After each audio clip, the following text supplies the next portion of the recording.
Good morning, beautiful people. Aw, thank you, Gabriel. You're so sweet. I appreciate that. How are you all? Hope you were thriving, not just surviving. Today, while I'm doing the live stream, I want you all to particularly look for certain things.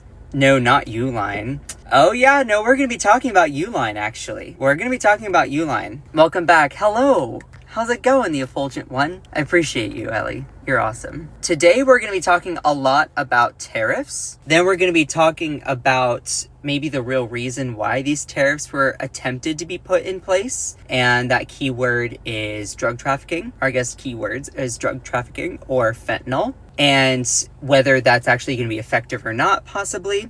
But then we're also going to talk about, in just a fun little thing, breaking down some of the biggest money donors to presidential elections, broken down by party in each cycle. And we're going to be talking about who they are, what they believe, what they support, how much money it all is. So please make sure to send some likes.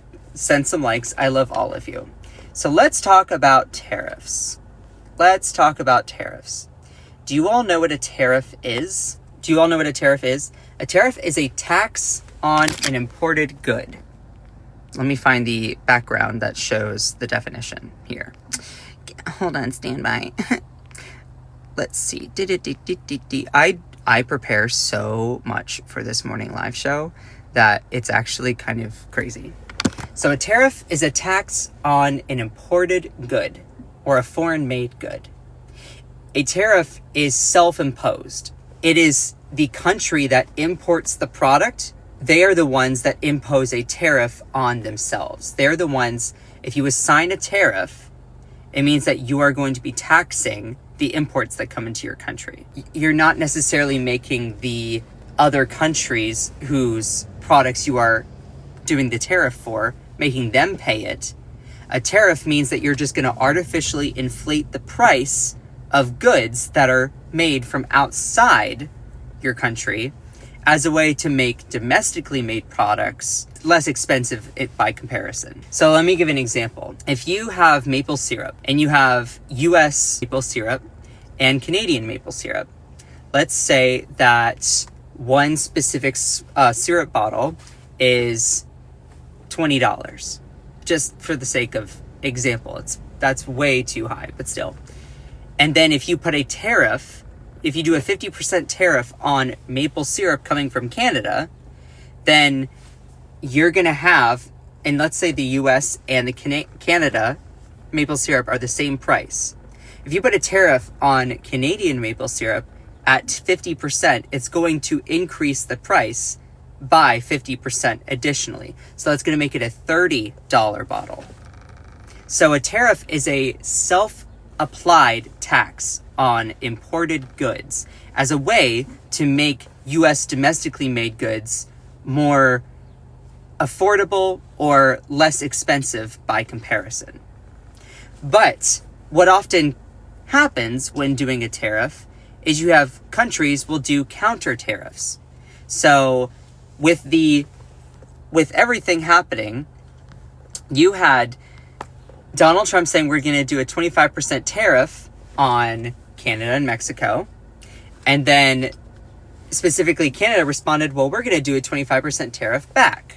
What it does is it makes everyone pay more for the same goods and services. Now, over the last 24 hours, there was a bigger update. There was a bigger update when Donald Trump our president spoke with Justin Trudeau, who's the Prime Minister of Canada, and Claudia Sheinbaum, who is the president of Mexico. In exchange for pausing the tariffs, those countries decided to send more Border Patrol agents to the northern and southern border. Part of all of that was, all right, we will pause tariffs if you send these troops.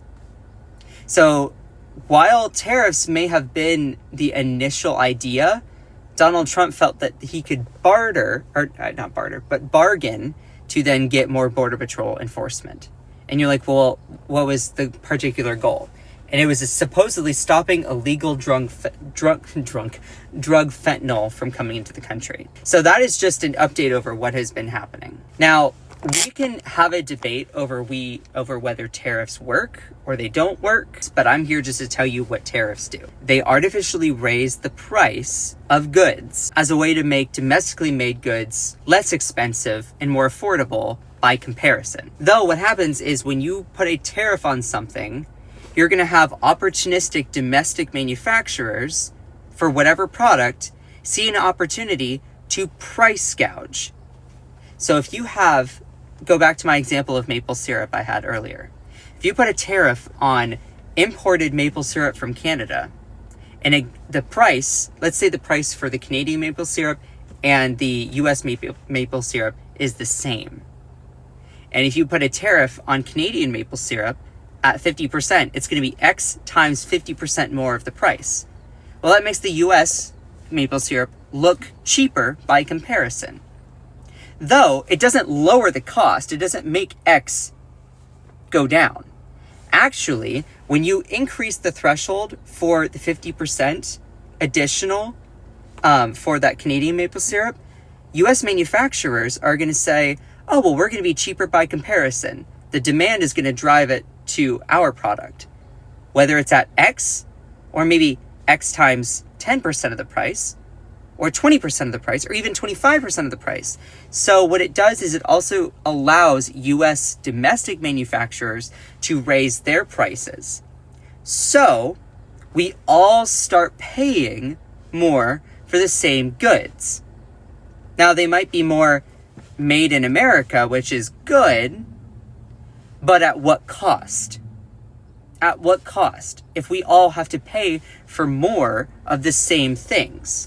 Wouldn't it be maybe a better idea trying to increase domestic manufacturing without having to nickel and dime the existing American people and consumers into doing so? That's up for you to decide. That is the theory and practice of how tariffs work. But also what comes into play is you could put a tariff on goods coming from another country, but they could do the same for you. As Canada also was saying, hey, we're going to put a 25% tariff on US made goods. So you start raising the threshold for the price and everyone has to pay more. It makes it into a trade war. Let's break everything down. Why did Trump pause Canada and Mexico tariffs inside the 24 hours of chaos? For those people who are always looking for outlets that are very reputable, that are nonpartisan, nonprofit, Al Jazeera is one of them.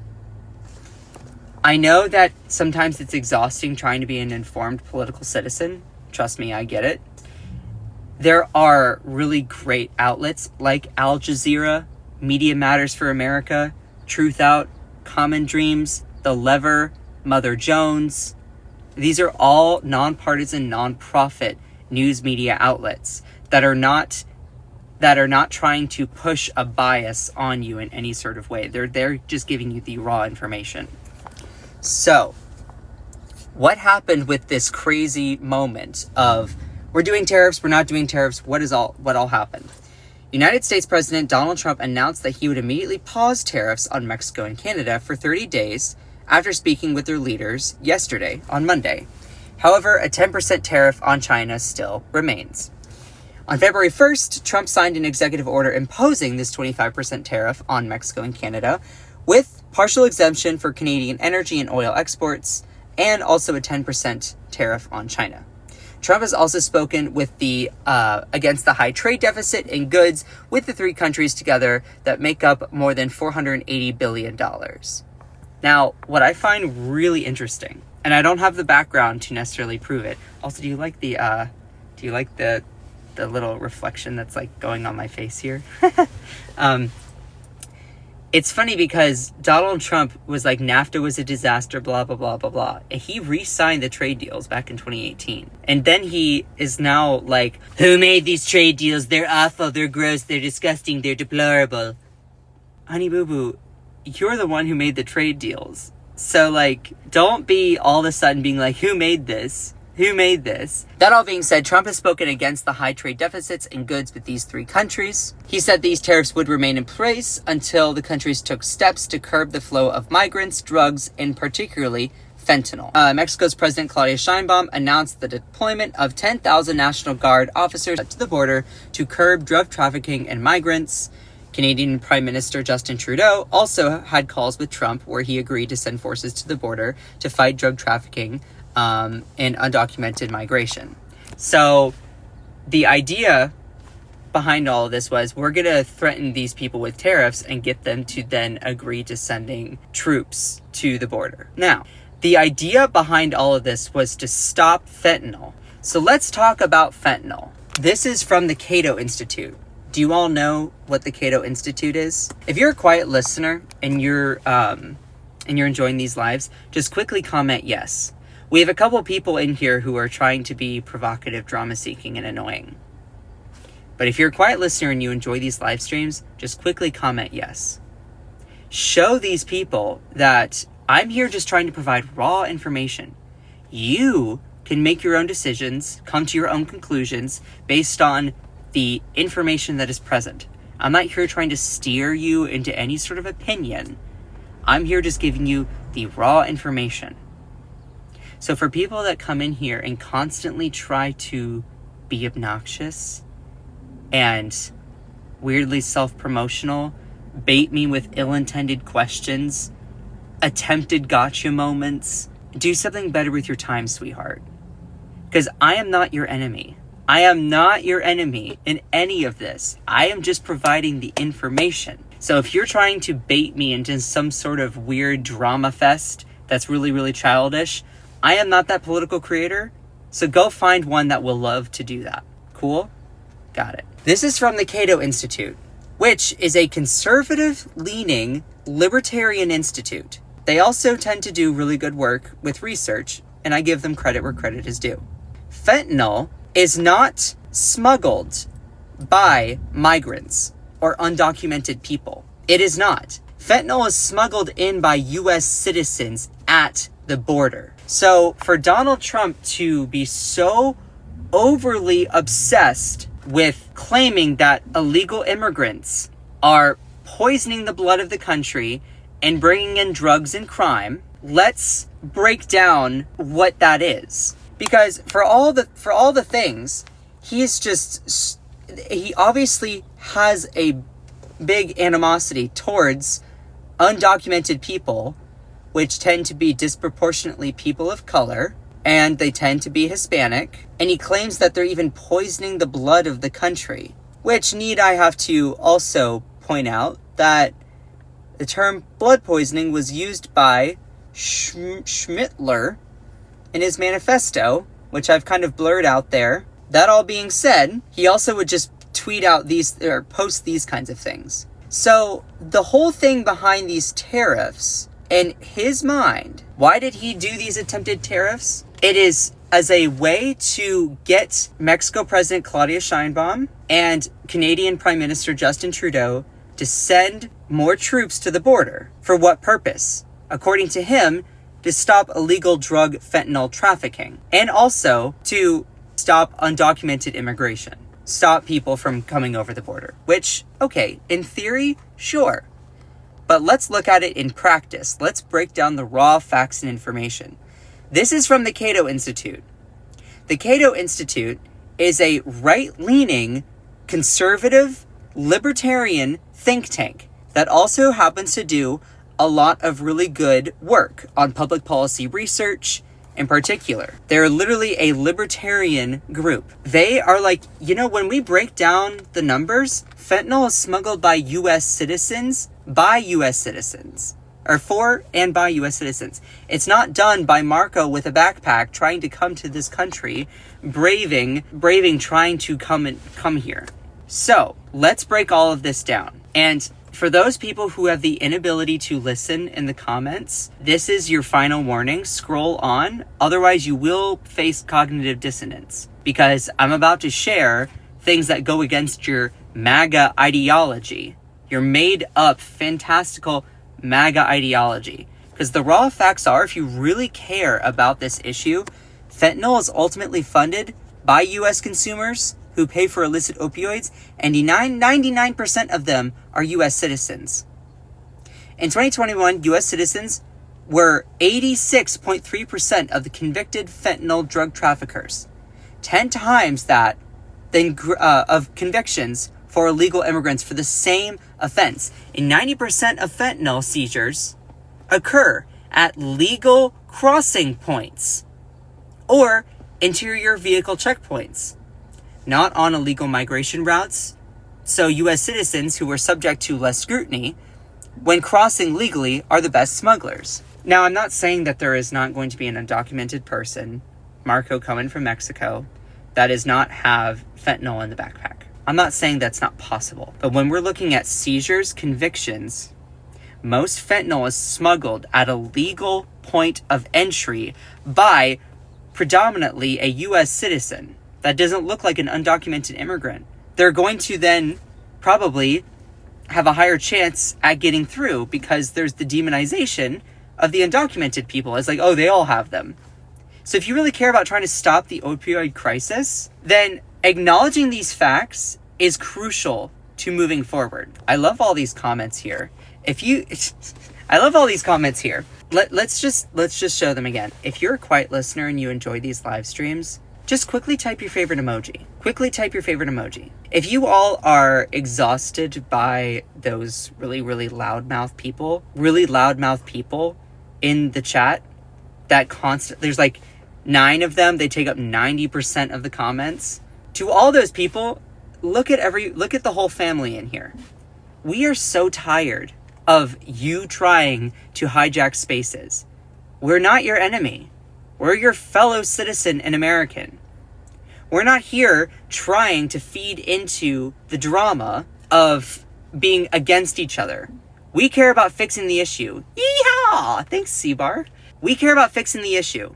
If you really care about stopping the opioid crisis, then you won't run away from the information, which is that U.S. citizens are the ones that are bringing in fentanyl into this country at legal ports of entry, legal points, interior vehicle checkpoints. I know folks that are in rural parts of different states.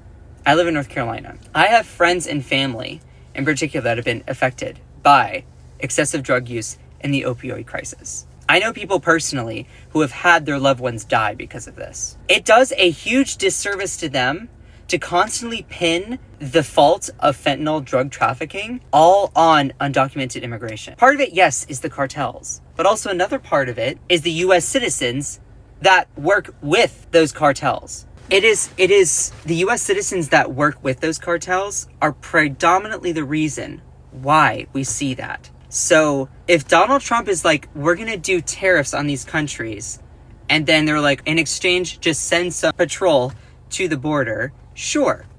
But are they actually going to be tackling this? Or because their leader is the same person that constantly blames undocumented people for every single problem in this country, claiming that they're poisoning even the blood of the country, is it really going to solve anything? And y'all, please make sure to send some likes. I work really hard to do these live streams. I'm not here trying to tell you what to think. I'm here just giving you the raw information and pointing out context. So it really means a lot when you all support me. And to those people who don't like the information I share, some tough love. Just because you don't like it doesn't mean it's not true. Doesn't mean it's not factual. Just because you're experiencing cognitive dissonance when you hear a piece of information that goes against what you want to believe, that does not make what you're hearing incorrect. In fact, if you actually cared about looking into and educating yourself on these topics, you wouldn't choose ignorance. Because that's what a lot of these like far right rage typers always do. They choose ignorance because they would rather be stubborn than actually allow themselves to think critically and learn as they take in more information, learn and go forward. So, breaking all of that down, fentanyl is smuggled by U.S. citizens, as you can see. Also, the location of the smuggling tends to be at these like actual ports of entry are about 97% less to be stopped than by people crossing illegally. Just 0.02% of the people arrested by the Border Patrol for crossing illegally possess any fentanyl on them whatsoever. Just breaking all of that down, don't you think if you actually cared about wanting to tackle the opioid crisis that you would go after the big kahunas, which are the predominantly not undocumented people that are going through legal points of entry? The government exacerbated this problem by banning most legal cross-border traffic in 2020 and 2021, accelerating a switch to fentanyl, the easiest to conceal drug. So the idea behind all of these tariffs, and just going back again here, was Donald Trump was like, we're going to do tariffs on Mexico, and we're going to do tariffs on China, we're going to do tariffs on Canada. 25% for Canada and Mexico, 10% for China. And y'all, please send some likes. I work so hard to do this, to do these morning live shows. I compile a lot of research. I actually take hours in the morning to compile all of this. So it means a lot when you all support me. If you go through my camera roll, there's a quick little funny thing. If you go through my camera roll, it literally just looks a lot like screenshots of articles like this. Like my whole camera roll just looks like this. Literally. And so it's just funny. It means a lot when you all support me. Also, if you appreciate what I do, I'm going to make a quick tiny little plug. I do have a Patreon, and I do also have Cash App and Venmo if you go to my profile and click on the link tree here. So anything to fund my work means a lot. Part of my goal is building up a media company, and I need to figure out how I'm going to do that. I'm thinking about doing it through like a subscription kind of program. But what's tough is we shouldn't have to pay in order to allow this information, critical thinking, this kind of journalism to be there, but it's what has to be done. And obviously I'm not taking any big corporate dollars for any sponsors or any paid whatever. I appreciate every single one of you. And in the meantime, I would not be surprised if Donald Trump actually still wants to do those tariffs, because that's something that he ran on. So what's interesting is if I'm a Trump voter and I voted for someone that wanted to do tariffs, you know what's really interesting is that there were a lot of people, these like MAGA folks, that were like banging on their chest when they're here in the live stream being like, this is a win, this is a win, this is a win. I'm not telling you what to think, but I just want to point out one thing. There was a promise by Donald Trump to put a tariff of 60% on China. Do you all remember that? 60%. The idea was, if I get elected, I'll put a 200% tariff on every car, and you'll never sell them in the United States. That's literally what he said.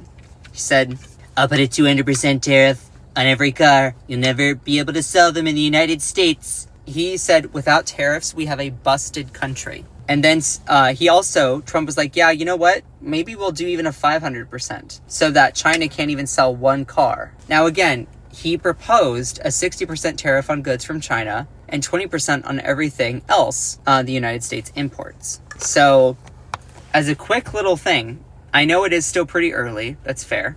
Why are MAGA? Why would these far-right people that voted for this, why would you not be at least a little bit upset at the fact that these tariffs were taken down? Is this something you voted for? Don't you want someone to always follow through on your promise? See, this is an important point that I want to drive home, because it's not about an ideology. It's not about a belief system. If I voted for Donald Trump and I wanted those tariffs for those if I wanted the policy, don't you think I would express a little bit of disappointment that he negotiated that away for something else? Don't you think that might be a little bit disappointing, go against my ideology? And Gen X Truth says, because of trust.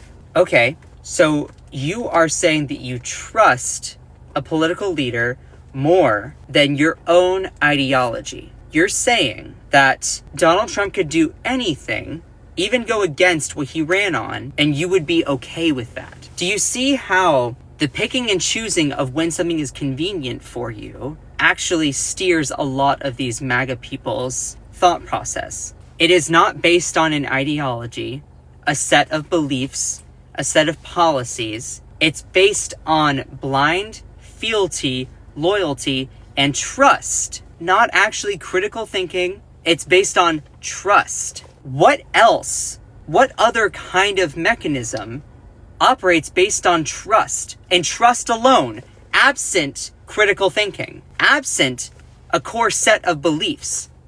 A cult. If the cult happens to change the beliefs, you go with it because of that trust. Your whole ideology is based on the fact that you think you're better than those people, though? No, I don't think that I'm better than anyone else. Just because I point out political psychology and tell people we need to have critical thinking and empathy doesn't mean that I think that I'm better than anyone else. In fact, your attempted gotcha moment shows more about you, because you're projecting that you think that I am that way when I'm not. I'm not here trying to be above anyone else. I'm here pointing out the flaws in other people's thinking, not to put myself higher up at all. But you're interpreting it that way because it's convenient for you, so you go around the inconvenient information that I am providing. Yeah, they play the victim card every single time. I'm not here trying to say that I am a less flawed human being. Instead, I am sharing what I understand about this political psychology, how it affects the way that we go about forming political thoughts, and the tangible effects of how it materially impacts us in our society. But as soon as I point out that kind of thing, immediately the pearl clutching comes out. Oh, well, you think that you're better than everyone else. No, I don't. But me also highlighting these things and sharing what I know, my knowledge in this, if you make it a personal attack, that's on you. That's on you. Just pure, raw, and simple. It's interesting because when someone said, oh yeah, because of trust, you would trust Donald Trump if you were to walk off a cliff. I hope that you have your own agency to stop yourself and actually think critically before you do that. So let's break down the whole idea of even tariffs. Or do we want to talk about the biggest money donors? I'll give you all a choice. Do we want to do a quick recap on what a tariff is, how it works? Or do we want to talk about the big money donors that have been contributing to political campaigns in 2018, 2020, 2022, and 2024? Should I launch a poll? I actually think I'm going to quickly launch a poll. I see more people saying donors than I do the tariffs. While the poll is under review, let's just do a quick little anecdotal comment poll. Oh, vote with gifts. Viewers can cast multiple votes by sending gifts. Oh yeah, no, I don't want to do that. That's like rigging the process.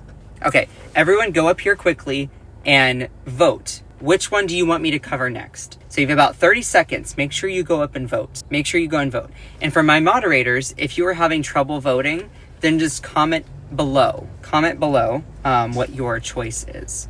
So, and also if you've been enjoying this live stream and this is your first time here, then say hello and where you're tuning in from. Because I like to get to know people. I like to get to know everyone that pops in here. So, all right, you have 3 seconds. It's all right. Big money donors is the winner. All right. Cool. Thank you for letting me know that. Now, on that subject, this is only grazing the surface. This is only grazing the surface. So I just posted this video to my page. I want to make sure to give credit to Data is Beautiful on YouTube. So Data is Beautiful is a content creator that I recently stumbled upon, and they have these videos that are visual representations that are really, really good at just kind of putting things in perspective. So in 2017, I want to point out this is just after Trump won the 2016 election. Now, looking at this, we see several different prominent figures. Of course, you have up here the Adelson family. You have Tom Steyer, Michael Bloomberg. You have Goodrich Petroleum, Uline, George Soros. Those just to name a few. And then you also, in 2019, this is getting close to the Trump-Biden election. This is when it was mid-shifting. You still have some of those same people. Tom Steyer. There's George Soros, Citadel, Timothy Mellon. Now, this is after Joe Biden wins. I'm just giving you snapshots in time. The video itself shows them moving up and down, the numbers going up. It's really cool watching all of it. Please make sure to send some likes. If everyone right now can send 100 likes, based on ability, you can send about 3 likes per second. So it really means a lot. This is stuff that needs to be shared with people. This kind of breakdown is nowhere else on TikTok. Nowhere else. So it really means a lot for all of you to be here. So this is in 2021. You can see how you know, these primary top donors are still kind of there.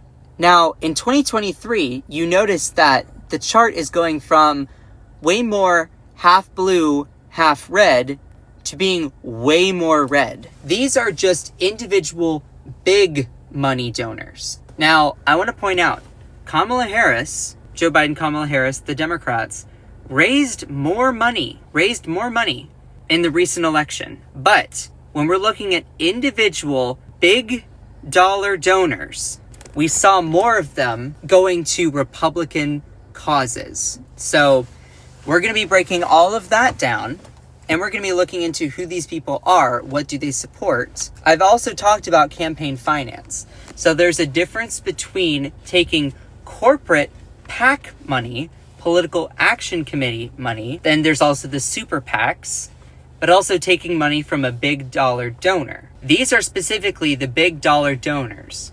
So if you're looking for that one person that donates a lot of money to get say in government, this is what we're looking at. So in a shift after 2019, 2021, 2020, all of that, it starts shifting more and more red. And this is where we are right now.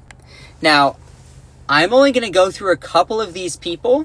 I can do a whole live stream about all of these things, but we're just going to touch a couple people. Right now, there's Timothy Mellon, who is at the top here. He's a huge financier of Republicans, far-right causes. The Adelson family, we're actually going to talk about them. The Uline Incorporation, we're going to be talking about them. We're not going to actually talk about Citadel or Jeffrey Yas. There's Elon Musk, if you notice him in particular. Also Koch Industries. But we're also going to talk about some other high-dollar Democrat donors as well. Let's break down some of these people here. So we're going to talk about some of these high-profile donors. In particular, we're going to start with the Adelson family. Now, the Adelson family is a huge Republican financier. As you can see in 2017, in 2019, in 2021, and in 2023, they're at the top. Only recently did they get passed by this Timothy Mellon guy, which I don't know too much about him, but I am going to be breaking more down into him later on. So let's break down the Adelson family. It is not the Adams family. The Adams family. Sheldon Adelson, who actually since has now passed away, was an American businessman, investor, and political donor. He was the founder, chairman, and chief executive officer of the Las Vegas Sands Corporation, which owns the Marina Sands Corporation in Singapore, the parent company of the Venetian Macau Limited, which operates the Venetian Las Vegas and the Sands Expo Convention Center. So this is a business, casino owner, sort of hospitality kind of realm. And this is a guy, also, he owned the Israeli daily newspaper this year. So I'm guessing he's also Jewish. Now, he has since donated a lot to Republican politicians in the support for Israel and Jewish people. Major contributor to the Republican Party, often dubbed a kingmaker due to the size and frequency of his donations. He was the largest donor to Donald Trump in 2016 and in 2020, and also put in a lot of money for the defense fund against the Mueller investigation. He was also a major backer of Israel's Prime Minister, Benjamin Netanyahu. You know, the far-right government of Israel.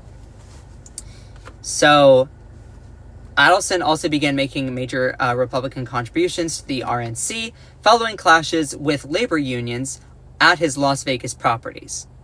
So he was like, ooh, we don't want these workers to be unionizing for better conditions, so we're going to donate heavily to Republican politicians to break up those unions. We're getting into it, Mellon. We're getting to it. You need to not run away from inconvenient information. Who was the largest 2024 donor? His name was Timothy Mellon, which I actually don't know too much about him, but we're going to be getting to Timothy. Eventually, I'm planning on trying to do a more robust live stream like this. So This is just the Adelson family. They are also in sort of hospitality, casino management. Also, just want to point out, that's kind of the same realm as Donald Trump. Donald Trump was in hospitality, in casinos, in golf courses, in real estate. The Adelson family is very much in the same realm. And if they contribute so heavily, and this guy is also Jewish, all of the super, super anti-Semitic Jewish conspiracy theories about these people dictating and making a lot of decisions, well, one of them, the biggest one, is a Republican kingmaker. So doesn't that at least warrant some sort of pause on the hyper overinflation and fear-mongering of these anti-Semitic conspiracy theories? That all being said, ABC News reported that Adelson and his wife Miriam had contributed $500,000 to the Patriot Legal Expense Fund for the 2019 elections. 2018 elections, he donated approximately $113 million to the Republican Party. You can see here that he's also given $75 million to Trump PAC in 2020. So this is a guy who's done a lot. Now, let's go over to a Democratic major financier, Michael Bloomberg. If you remember back in 2017, you can see Michael Bloomberg was one of the biggest money donors in presidential elections. He remained pretty high up, especially in 2020 with the Trump-Biden first race there. And in 2021, still remained pretty high up there. So you can see still pretty high up here. And he's kind of just here. So he's one of the biggest ones. So let's talk about who Michael Bloomberg is.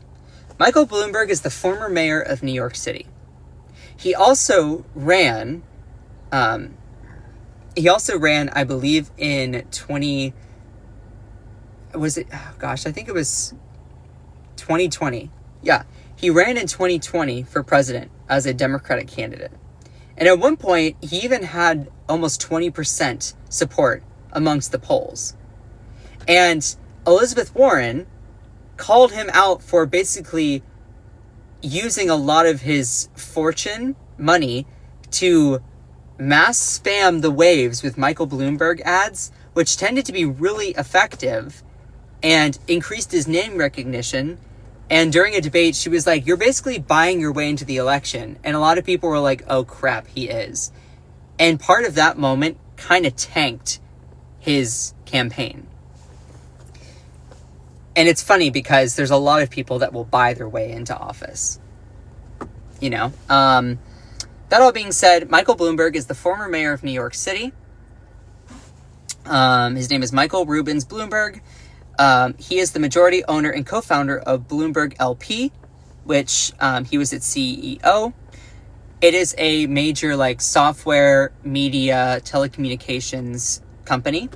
Served as the mayor of New York City. Let's see. He also served as the chair of the Defense Innovation Board, an independent advisory board that provides recommendations for artificial intelligence software and digital communications, modernization, XYZ. Please make sure to send some likes. I love all of you. Now, as mayor, we're going to cover a little bit of his record here. As mayor, Michael Bloomberg turned the city's $6 billion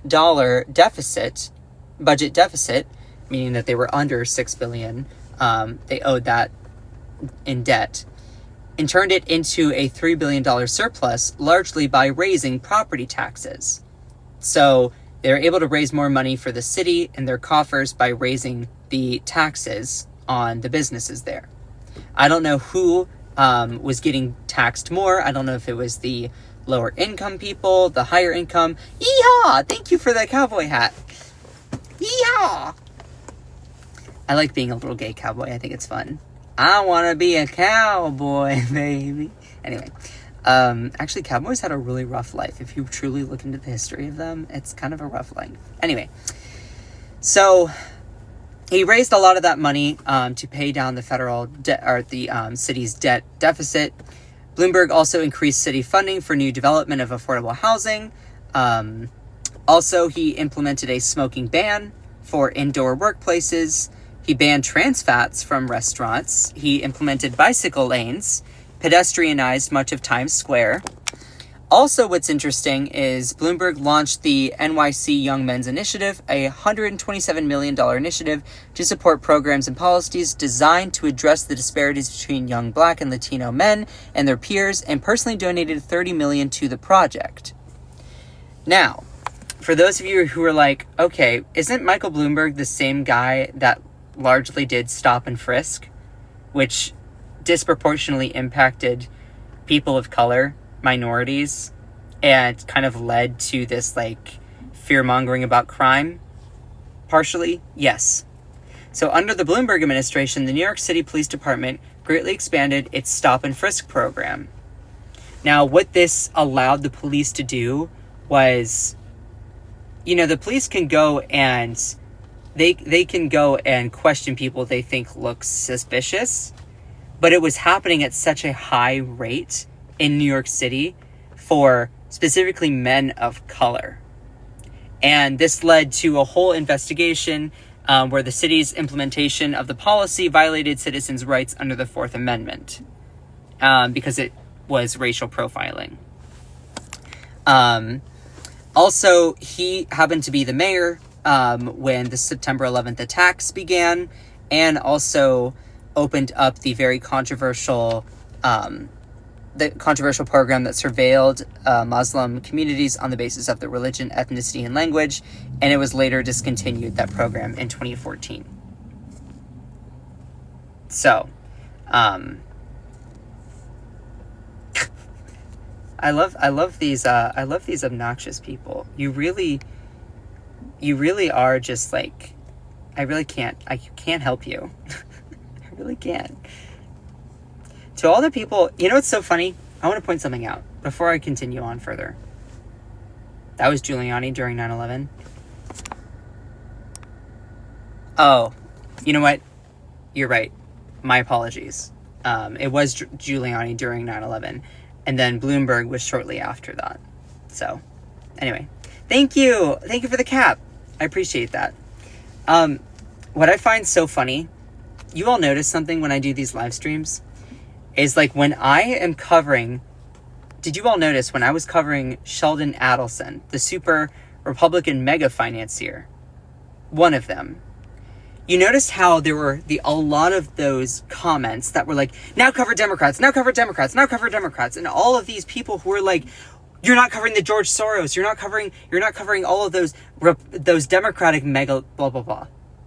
Then I started covering them, and they became silent.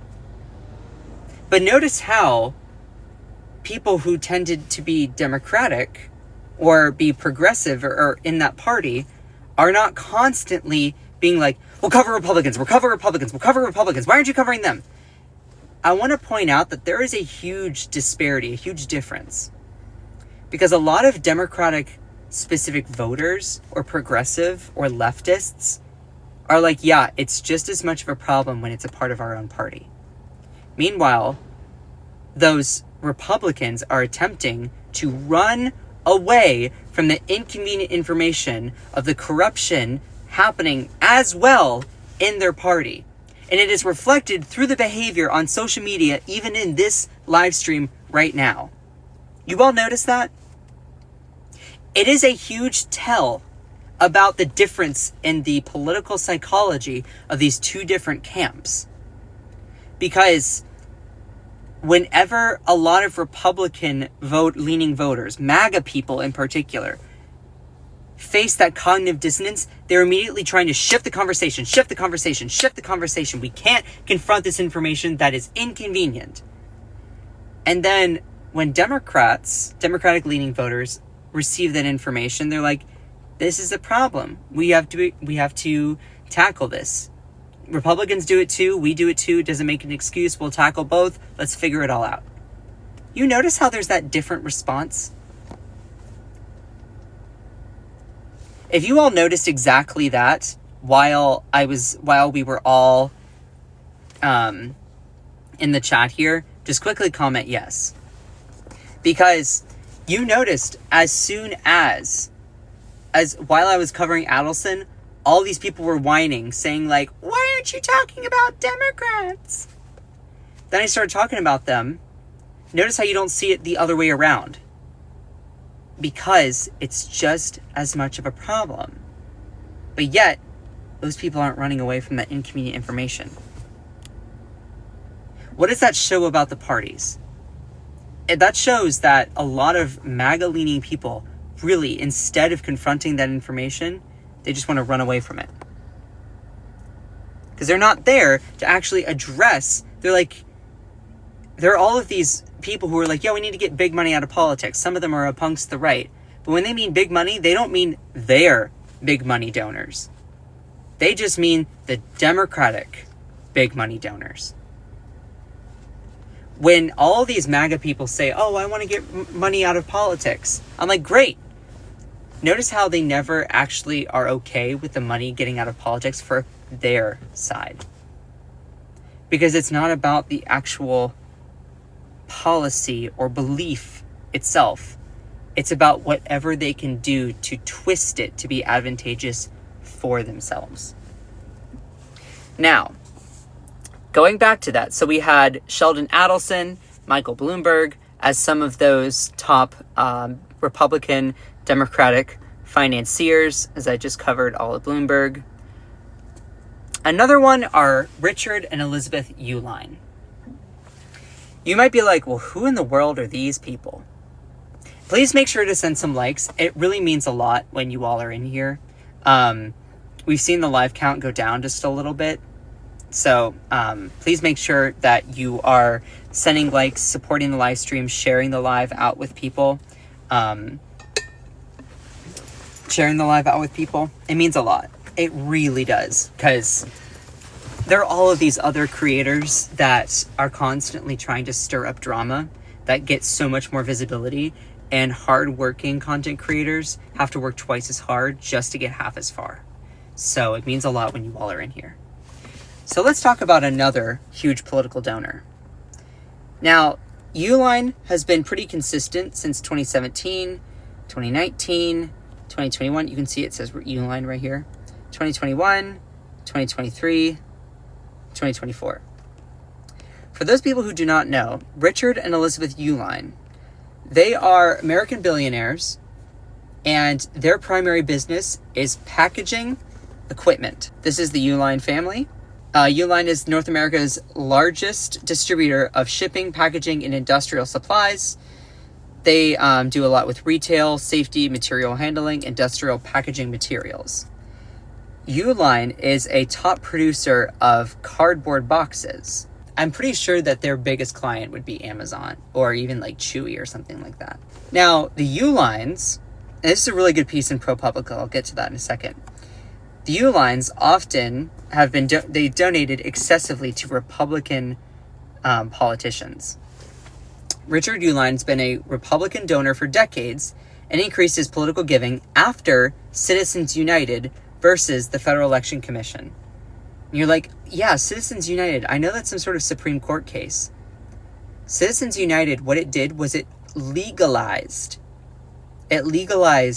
unlimited spending in elections. So you're like, yeah, Citizens United, I remember that was like super, super bad. Citizens United and Speech Now versus FEC are the two Supreme Court cases that have led to this hyper, super money-driven landscape in elections. Citizens United said that money equals speech. Money equals speech. So that whoever has the most money can spend it on elections and get the most speech.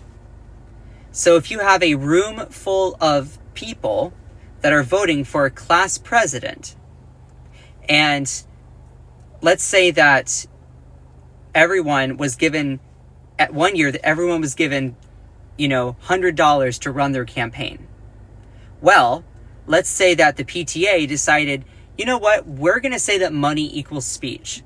So you all can put in however much money you want into that campaign. And it will be, that money equals speech. So let's say that you have one real rich kid. And a lot of people don't like that rich kid. Well, if you spend a lot of money in an election, you might be able to do a lot of ads, do mailers, do TV ads, do all of this to get people on your campaign, inform them for class president.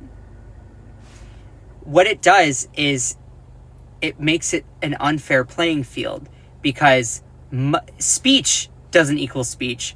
Money equals speech. So Citizens United legalized unlimited spending in elections. So whoever has the most money can spend the most to then get their message out there. So the rich people then are typically the most victorious. Now the other one, and this is just a brief little aside, the other case is Speech Now versus FEC, the federal Speech Now versus FEC, which legalized the unlimited raising of money. So these two decisions came very quickly with each other. Where like, yeah, I already knew that because of you. That's awesome. So Richard Uihlein was like, oh, they've basically just legalized bribery?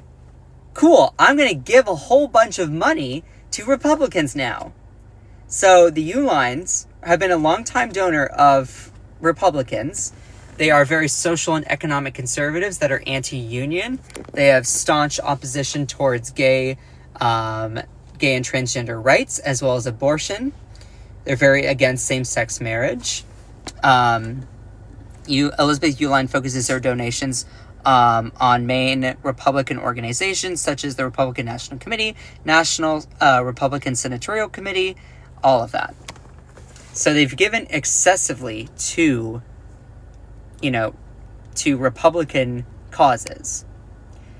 The Uihleins gave $22 million in 2016. They ultimately were supporting Scott Walker and Ted Cruz, but then they started supporting Trump and contributed $500,000 to Trump's inauguration, specifically. And from 2016 to 2018, a political action committee funded by the Uihleins gave at least $646,000 to a new network of free newspapers and websites created by Brian Tiponi that mimic local newspapers but offer a pay-for-play articles to conservative clients. So they're just mega financiers. Also during the COVID-19 pandemic, Liz Uihlein declared the pandemic overhyped, and also was pushing to remove their governor, so they're headquartered up in Wisconsin, the governor Tony Evers, from office over the directive of him doing lockdowns, mandating masks so that we could all protect each other during a pandemic. And later on, they actually, the Uihleins announced the company, people in the company have actually contracted COVID. Uihlein was a major financial backer for the rally that preceded at January 6th attack on the Capitol. The Uihlein is also one of the biggest donors to Women Speak Out PAC, a group seeking a federal abortion ban and going against same-sex marriage, where marriage is for one man and one woman only. Bashy Bash, I post my live streams to YouTube now. So I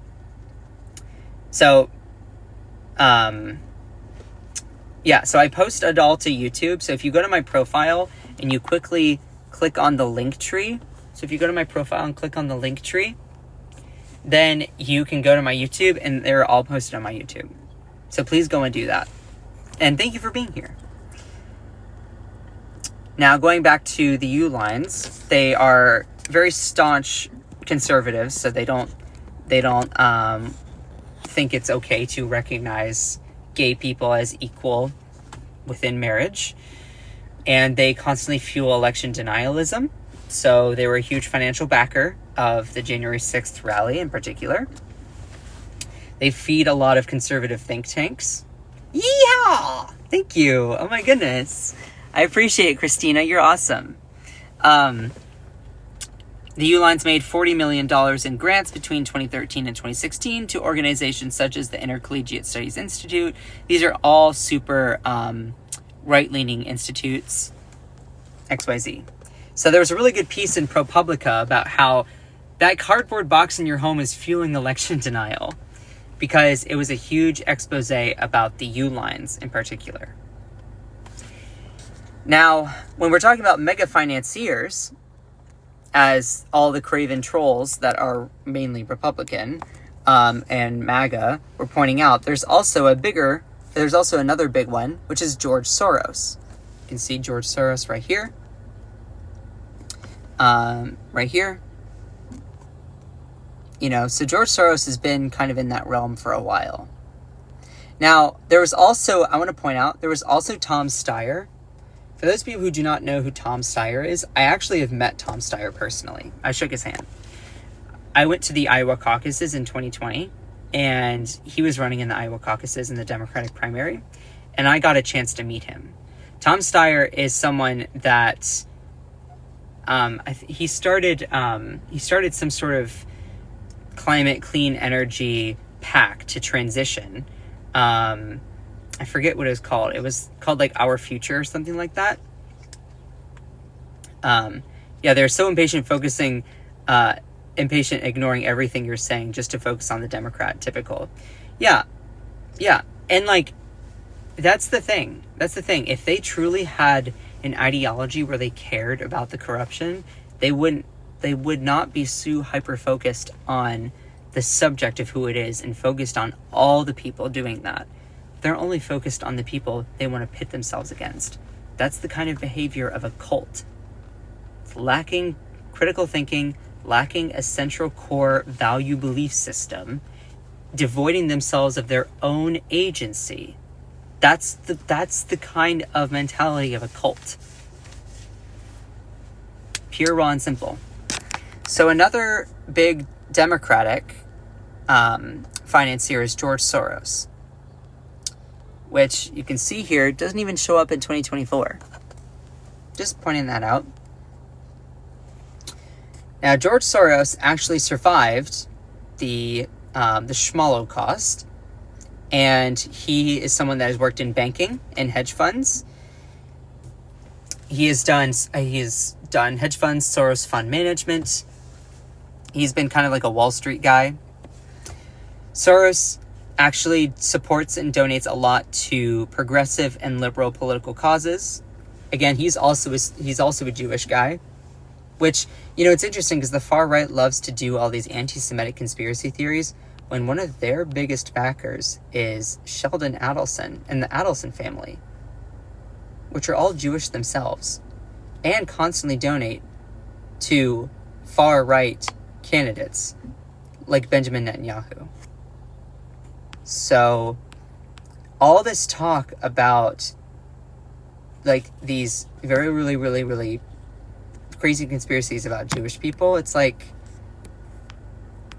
it's really just projection. So George Soros also has donated a lot to different campaigns through his foundation, Open Society Foundations, on civil initiatives to reduce poverty and increase transparency on scholarships in universities, totaling $12 billion. So this is someone who is very philanthropic with the usage of his money. Soros has been donating sums exceeding $1 million to the campaigns of progressive criminal justice reform proponents through the Safety and Justice PAC and local district attorney elections. So he's focusing a lot on just the district attorney races. George Soros, this is from his Open Society Foundations, is one of those people. So those are some of the largest big money donors to presidential elections. That's just some of them. Other ones that I haven't covered include Goodrich Petroleum, Renaissance Tech, Tom Steyer, but also Citadel. Now, Timothy Mellon has become bigger in here. There's Timothy Mellon. There's Jeffrey Yass, the Koch Industries. These are all big ones. Oh, look at that. There's Elon Musk. So if you really want to get money out of politics, you can't just ignore your political opponents that do these big money donations. You have to look at all of it. You have to look at all of it. And it is worth pointing out that Kamala Harris and Tim Walz, the Democrats, raised more money for that campaign. That is true. It's borne out in open secrets, financial disclosures, all of that. They took a lot more money from specific corporate PACs, Political Action Committee. So more money from certain specific industries. Let's just say, for an example, like the telecom, like Verizon. Now, these are big money donors that are individuals that often have a huge business interest. So it's not to say that one side is better than the other in any facet. In fact, if you really think about it, Republicans have just as much corruption as Democrats been taking corporate PAC money, but then at a massive amount of corruption, taking it from big dollar donors. And I just want to say, recently there was a DNC, the Democratic National Committee. Recently there was a DNC race, and a guy named Ken Martin is now going to be the new chair of the Democratic National Committee. And his words are, there are good billionaires out there. We need to just take money from the good billionaires. In theory, I don't think that's wrong. But instead of doing the exact same kind of corrupt practices, instead, don't you want to be a real opposition party and fight the excessive money in politics? Because if voters want the corruption, they're going to vote for Republican. And see, this is where I really think the Democratic Party is just ceasing to be a real opposition party. And I'm calling on them to be better. Because they're trying to stoop to the same kinds of tactics they've always done. And it's not going to get them anywhere. And we're just going to be suffering still in Donald Trump's hands. So, anyway, I'm going to be doing a live stream more about that later on. But did you all enjoy this segment about just the big money donors? I have this video on my page if you want to go and check it out. And it really means a lot when you all go and support me. So if you have the ability, please go to my profile and click on the link tree here. It will take you to all of my content. Take you to my YouTube, my Blue Sky, my Threads, my Clapper. It really means a lot. And if you've enjoyed this live stream, please make sure to smash that follow button. Smash that follow button. Thank you, Shybot. That's a fun name. And Weird Al Betcha. That's cool. I appreciate all of you. Y'all are awesome. So, and I've been posting also a lot to Clapper as well. I've been trying to accelerate my presence there. And if you want to help fund my work, $2, $5, anything on Cash App and Venmo, it's all down here if you scroll down on my link tree. I'm also thinking about trying to start up and utilize Substack or Patreon. Oh, thank you, Zen Destroyer and Adrena. I don't know if I'm saying that right. I appreciate every single one of you. Oh, Scott, thanks for reposting my Blue Sky post. Oh yeah, you bet. I also follow back people on Blue Sky. If you're coming from TikTok, I'll follow you back on Blue Sky. Because I just do that. And I'm not as active on there as other places. I'm finding that I haven't gotten as much traction on Blue Sky as I do on Clapper. So I'm kind of trying to do both of those. Substack is popular for news-related things. Yeah. So that's why I'm going to be leaning into that. Oh, and by the way, I have been doing merchandise. So yesterday, I was kind of brainstorming, putting together new merch products for this political moment. And if you've watched my live streams, you know that I have talked about TVR. I'm not going to say what it is because I don't want anyone to steal my idea, but I am going to be doing merchandise about TVR. And because a lot of people are experiencing it come all of this. Oh, thank you, Shania, for the follow. So I'm going to be doing some stuff about TVR. Anyway, I want to give a big shout out to all of my amazing moderators in here. The Effulgent One, I Love You Stop Asking, Akicha, Joanna Tech, love you. I'd wear your TVR shirt. Hey! Yeah. I'm also thinking about trying to do bumper stickers and magnets as well. So, shout out to all of my amazing moderators in here. Akicha, Joanna Tech, I Love You Stop Asking, The Effulgent One. Y'all are all awesome. I know Jenny was in here too. Am I missing anyone? Miranda Pierce, all the good friends in the live stream. MJ Adams, Jacqueline. Who else was in here today? Elizabeth Bungars. Oh, I appreciate that. Thank you. Ruth, love you. AOC and Crockett. Yeah, they would be really good leaders.